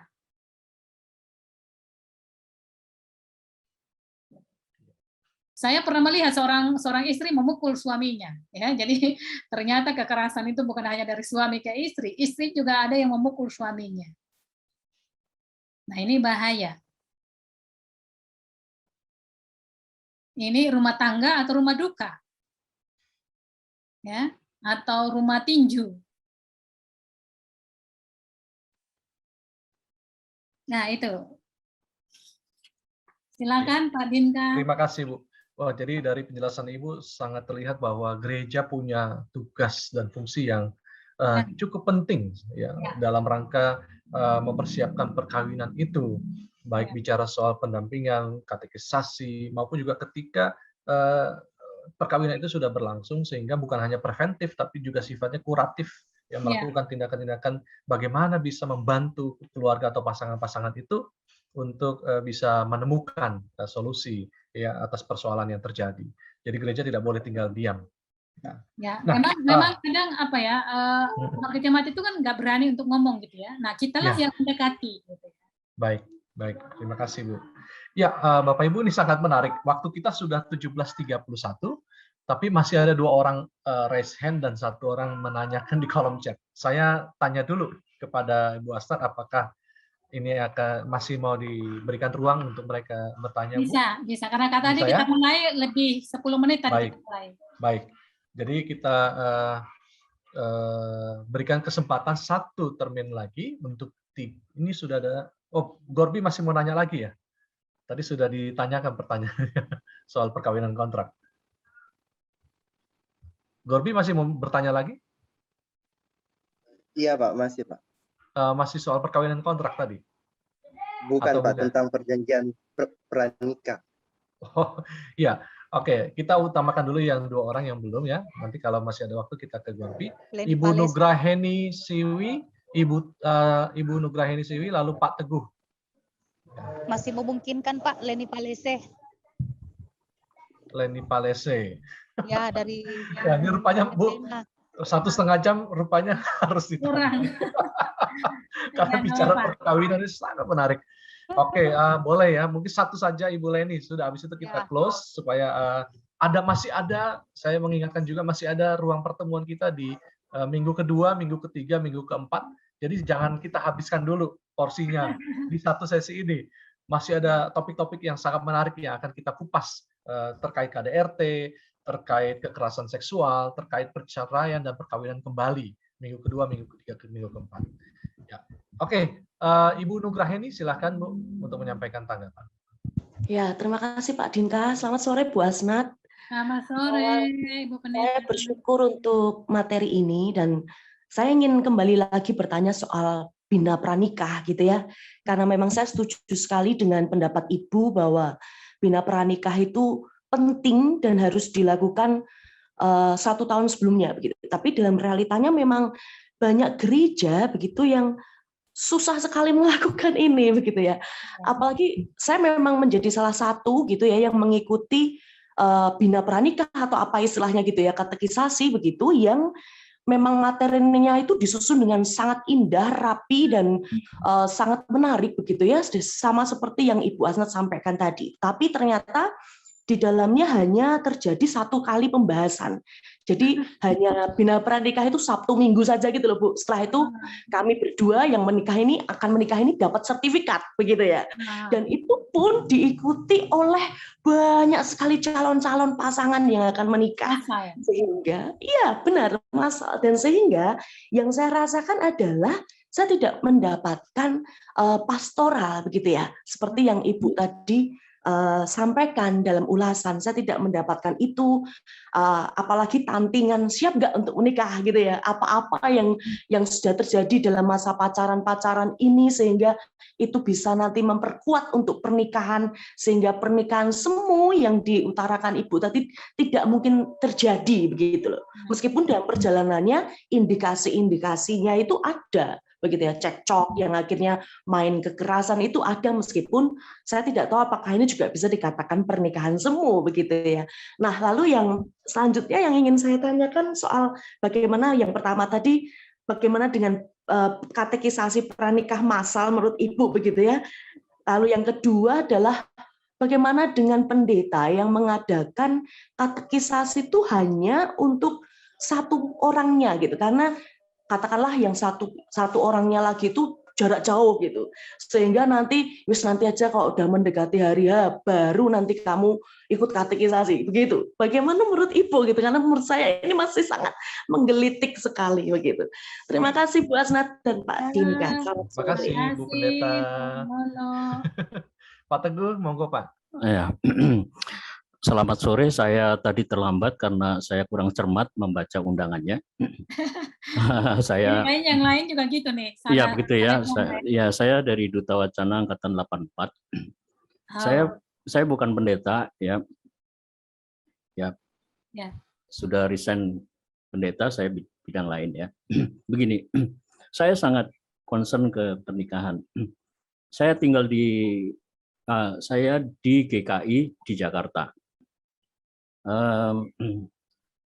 saya ikutin atau saya melayani di BPN itu 4 kali periode. Jadi kalau satu periodenya itu 3 tahun, jadi 12 tahun sampai di sini ya, sampai hari ini. Bertahan di BPN, Bina Pranikah. Kalau di GKI itu di tata gereja syarat untuk menikah adalah mendapatkan sertifikat dari BPN. Itu yang pertama. Concern saya setuju bahwa keluarga dan rumah tangga itu berbeda.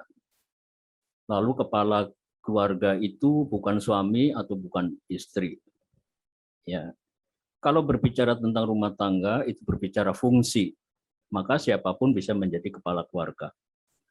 Berikutnya begini, Bu. Di BPN kami itu mempunyai kurikulum. Ya, seperti yang dijelaskan tadi,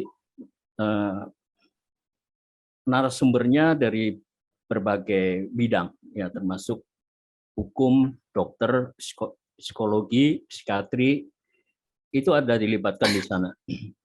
Manajemen waktu, manajemen ekonomi, dan sebagainya. Ya tentu saja tidak cukup, karena kami mengadakannya itu 3 kali pertemuan dari pagi sampai sore. Biasanya kami mengambil, dan memang kami mengambil hari Sabtu, karena mereka juga tidak bekerja. Ya, saya semakin menyadari bahwa sebetulnya itu tidak cukup. Ya, tetapi itulah adanya. Selama ya kurang lebih 12 tahun, 15 tahun saya di Bina Pranikah itu, ya kami punya kurikulum, bukunya punya silabus dan sebagainya. Lalu kami punya dan sudah mengumpulkan, ya bahkan survei dan data. Selama ini Bina Pranikah di gereja kami tidak pernah tidak mengeluarkan sertifikat. Selalu sertifikat itu dikeluarkan.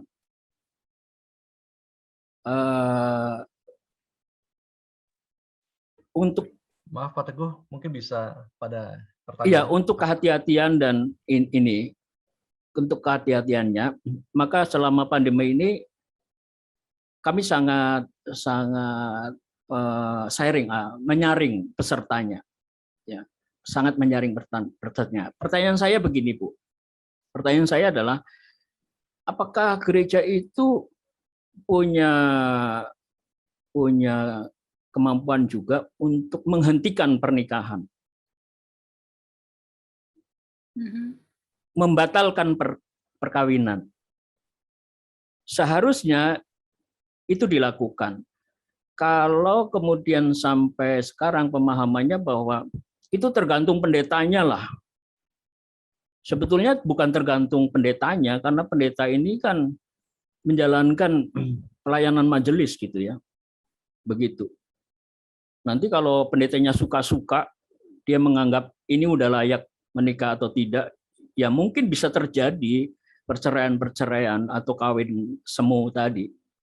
Jadi pertanyaan saya kembali, apakah gereja memang seharusnya juga menghentikan perkawinan? Begitu, Bu.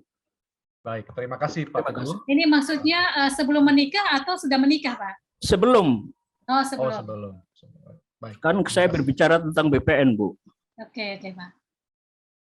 Ya, yang ketiga Ibu Leni Palese. Dipersilakan Bu, mungkin secara singkat padat menyampaikan tanggapan. Ya, terima kasih Bu Asnat. Ya, Ibu. Saya pendeta pelayanan di wilayah Gereja Kristen Sulawesi Tengah. Iya, Bu. Terima kasih untuk materi ini, tentu sangat berguna, sangat bermanfaat. Sekalipun memang sebagai pendeta saya juga sangat merasakan dalam pelayanan katekisasi nikah itu masih sangat kurang peran gereja. Karena terkadang seperti yang Ibu Asnat sampaikan tadi, kadang setelah mau menikah, mereka baru mau menyampaikan, syukur-syukur kalau masih 3 bulan, Bu, katekisasinya. Kadang malam sebelum pernikahan esoknya, pernah terjadi seperti itu juga, baru ada katekisasi. Jadi memang sangat singkat waktunya, apalagi kalau laki-laki dan perempuan ini sangat berjauhan tempat dan agak sulit untuk melaksanakan percakapan-percakapan. Nah, Karena situasi karena pandemi ini, Bu, memang kami juga mengakui tingkat perceraian itu sangat tinggi. Nah, dengan keadaan tidak memperbolehkan untuk berjumpa, itu sudah semakin membuat pelayanan pastoral itu karena harus memperjumpakan kedua belah pihak ini yang agak sulit, dan itu yang salah satu pemicu sehingga terjadi ya boleh dikata perpisahan yang mengarah pada perceraian. Nah, terima kasih, saya sedikit terkejut tadi ketika Ibu menyampaikan bahwa ada pernikahan yang apa istilahnya, bukan dari Allah ya begitu. Tidak diberkati, tidak direstui, atau memang bukan pernikahan atas izin Allah, misalnya hamil, kemudian kita pihak gereja, keluarga mengatur, oh nikahkan saja, seperti itu. Nah, yang ingin saya tanyakan, jika demikian apa tindakan gereja untuk dalam pelayanan pastoral seperti itu? Apakah karena seringkali yang terjadi begini, Bu, kita seperti ditekan dari pihak keluarga, kalau boleh tanggal sekian kami sudah harus dinikahkan begitu, karena ini anak ini sudah hamil di luar nikah, malunya keluarga yang tanggung begitu, Bu. Jadi akhirnya pihak gereja juga langsung, oh ya kalau seperti itu rencana keluarga, ya kita atur untuk dinikahkan gitu. Apakah ini salah satu kesalahan yang dilakukan oleh gereja, Bu? Kemudian seandainya dalam perjalanan. Baik, pertanyaannya udah? Ya. Udah ya? Ya, seandainya dalam perjalanan rumah tangga itu ada masalah. Ya, boleh nih, silakan Bu. Dilanjutkan singkat saja. Ada gangguan. Baik, saya langsung jawab saja ya. Boleh nih singkat, mungkin masih mau ada pertanyaan sedikit. Oh ya, sudah. Oke. Bu, ada satu juga Bu di kolom chat, mungkin sekalian saja Bu. Pertanyaannya dari Ibu Delsi. Tanggapan Ibu terhadap perkawinan campur dengan alasan menikah tapi tetap mengikuti keyakinan masing-masing lalu punya anak. Maka anak akan ada pada pilihan mengikuti keyakinan ayah atau ibunya. Dan pernikahan campuran ini juga apakah dilayani oleh gereja? Terima kasih Bu.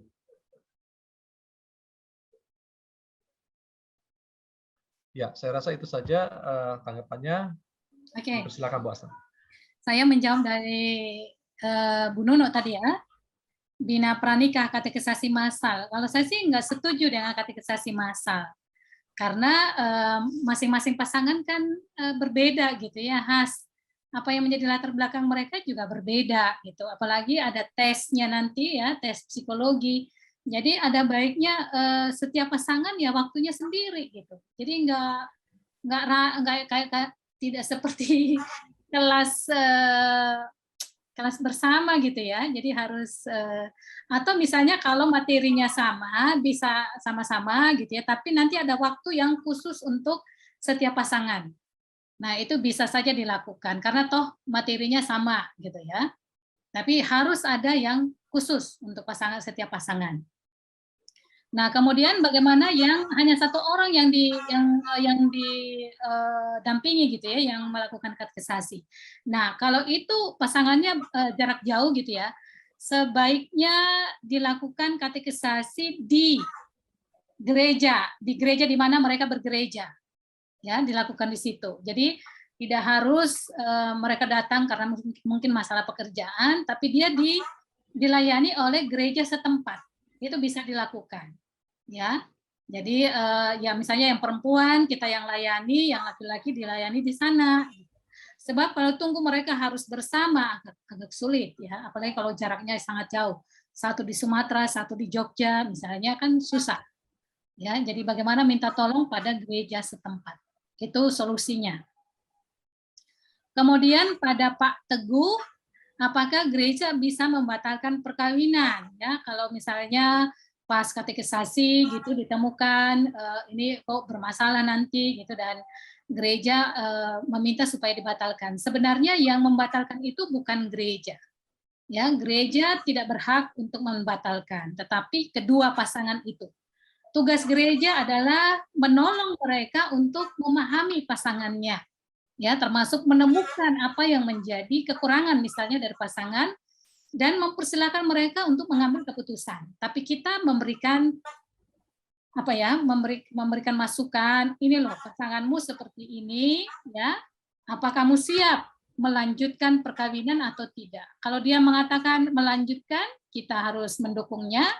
Tentu juga dukungan kita tidak hanya sebatas di situ, tapi dalam perjalanan keluarga selanjutnya kita juga mendukung, gitu ya. Tapi kalau mereka mengatakan, oh tidak, ya daripada nanti saya sengsara di waktu sudah menikah, lebih baik saya berhenti sekarang. Nah, kita juga hargai itu, ya. Jadi bisa dibatalkan berdasarkan permintaan pasangan itu. Jadi bukan kita yang berinisiatif untuk membatalkan, tapi mereka atau salah satunya itu bisa. Kemudian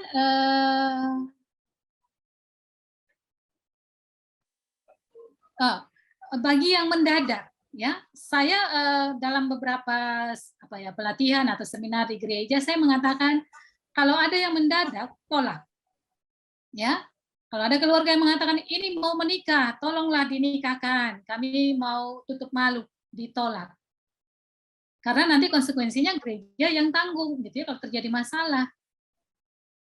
Kita kadang menikahkan hanya karena takut dia ancamannya gitu ya, saya pindah gereja atau tidak mau ke gereja, ya biarin aja lah. Dia udah salah kok, masa kita yang harus menanggungnya. Jadi tetap tegas mengatakan harus 1 tahun. Ya, harus 1 tahun. Baru bisa dilakukan. Karena itu kan untuk seumur hidup. Gitu. Kemudian perkawinan campur. Kalau perkawinan campur, nah ini tadi saya usulkan juga ada di materi pranikah. Jadi biasanya di dalam materi di situ juga nanti akan ditanyakan anak itu ikut siapa. Apakah dibagi 2, ya, yang laki-laki ikut bapaknya, perempuan ikut mamanya, atau misalnya kalau 4 anaknya, 2 ikut mamanya, 2 ikut anak ayahnya, kayak begitu. Jadi ada komitmen gitu ya, ada perjanjian, bukan komitmen, perjanjian di antara mereka. Atau ada juga yang kawin campur yang mengatakan udah, ya, atau semua berikan kesempatan anak untuk memilih sendiri, ya, dia mau ikut bapaknya atau ibunya. Atau mau punya agama lain juga itu diberikan kebebasan. Tidak memilih di antara keduanya karena takut menyakiti gitu ya. Lalu mereka memilih di luar itu, bisa saja terjadi. Dan gereja harus melayani ya. Karena itu saya sebenarnya mau bahas tentang perkawinan campur ini antara agama, antara suku bisa satu sisi sendiri gitu ya. Jadi kenapa saya setuju dengan perkawinan campur antara agama? Karena memang situasi gitu ya. Ini zaman globalisasi di mana orang dinamis gitu ya, bisa pergi kemana-mana dan bertemu dengan orang dari agama lain dan orang bisa jatuh cinta ya. Jadi kita nggak bisa dong melarang orang yang jatuh cinta, apalagi kalau jumlah kita itu lebih sedikit ya. Misalnya GKI di tempat itu hanya satu aja gereja di situ dan anggotanya mungkin laki-lakinya cuma 5, tapi perempuannya ada 25. Loh, masa dia dilarang untuk menikah? Kan bisa saja dia menemukan pasangannya di tempat lain gitu. Nah, menurut saya sih ya nggak apa-apa agama masing-masing. Itu justru menghargai pilihan orang, kebebasan beragama. Jangan orang beragama karena ikut suaminya atau istrinya. Itu gimana itu pemahaman agama yang kayak gitu? Orang beragama kan karena dia yakin pada ajaran agamanya, bukan karena ikut-ikutan. Kan gitu. Jadi itu bagian dari menghargai pilihan orang. Nah itu menurut saya bisa aja ya ada yang tidak setuju gitu ya, ya terserah. Ya. Ada beberapa alasan sih sebenarnya kenapa kawin campur beda agama itu kita terima dan gereja harusnya bisa menerima itu. Daripada dia pergi, ya lebih baik kan tidak dapat satu. Ya kan? Daripada nggak dapat apa-apa. Ya ini kan cuma omongan yang teknis saja ya, bukan itu yang prinsip utamanya sih. Kalau saya sih lebih pada kebebasan orang untuk menganut agamanya masing-masing. Baik.